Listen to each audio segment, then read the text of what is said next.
Hey everybody, I'm Lloyd Chatfield, and this is the Business Law Boot Camp. Today we're going to talk about litigation and disputes. But first, our standard disclaimer. This video is for informational purposes only, does not create an attorney-client relationship, and does not constitute legal advice in any jurisdiction. Today's topic is litigation and disputes, but let's agree nobody gets sued over this video. Most American companies have to contend with lawsuits and claims as a cost of doing business.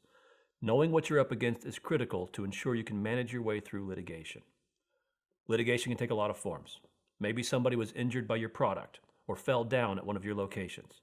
Maybe a customer or supplier claims you breached a contractual obligation, or an employee you let go claims she was unlawfully terminated. The first thing to realize is this: the best way to manage litigation is to avoid getting sued in the first place. Usually you'll become aware of the situation before a lawsuit is filed. And 9 times out of 10, early and thoughtful action can keep a claim from becoming a lawsuit. Maybe a local manager reports a slip and fall incident, or your purchasing group lets you know a supplier is making noise about your failure to take delivery of product you agreed to buy. The point is, whenever you see something like this starting to bubble up and look like a potential lawsuit, do not bury your head in the sand. Instead, you need to do 2 things. Number 1, get a senior person on your team tasked with cleaning it up. And 2, get an attorney involved so your internal communications can be subject to attorney-client privilege. Because almost all lawsuits settle, I always encourage my clients to look for opportunities for early resolution.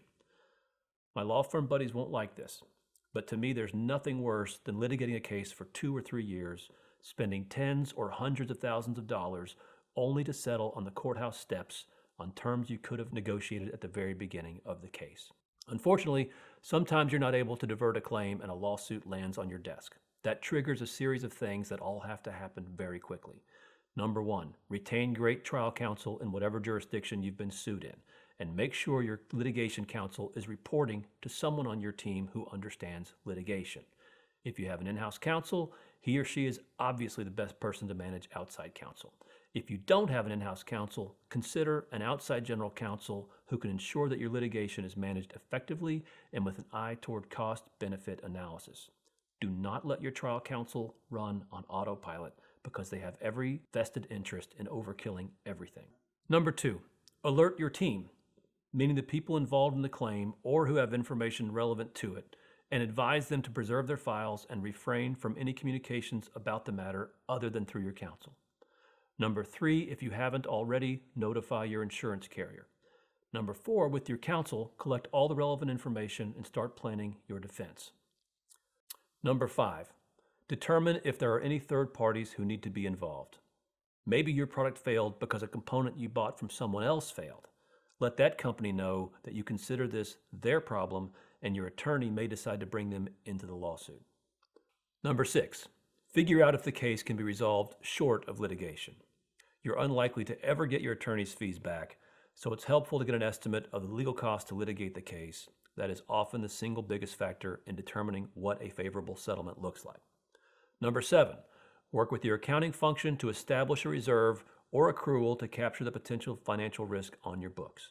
If you're facing a multi-million-dollar exposure, accounting rules require you to take that risk into account on your financial statements. Assuming you don't manage to resolve the case promptly, American civil litigation generally has 2 phases, discovery and trial. Discovery usually takes years and involves the parties exchanging documents and information and taking depositions of witnesses. Discovery can be absurdly expensive, so here it is a best practice to set expectations with your outside counsel. I always challenge litigation counsel not to take a scorched earth approach. Figure out what is really important and try to be judicious. A lot of cases will settle through mediation. Mediation is a settlement conference facilitated by a neutral mediator. Some courts require mediation, but it is always an available process. If mediation is proposed, it is almost always worth the effort, because if successful, it ends the litigation, caps the exposure, and allows the parties, not a judge or jury, to control the outcome. And unlike a trial verdict, a mediated result is confidential. As you've probably figured out, I generally consider the courtroom to be bad for business. You're spending a fortune on legal fees, your organization is distracted, and you fundamentally are entrusting the outcome to a judge or jury. Having a trial is sometimes unavoidable, but trust me, you should invest the time and resources to try to avoid a trial if at all possible. One final thing I always recommend my clients do once the dust settles and the dispute is resolved. Do a thorough post-mortem to figure out what went wrong, what you can improve. Litigation is usually an expensive lesson, so you might as well make sure the lesson has been learned by your organization. So that's litigation and disputes. It's an unfortunate reality, but if you manage your disputes carefully, you can minimize the impact litigation has on your business. Thanks for watching the Business Law Bootcamp. We'll see you next time.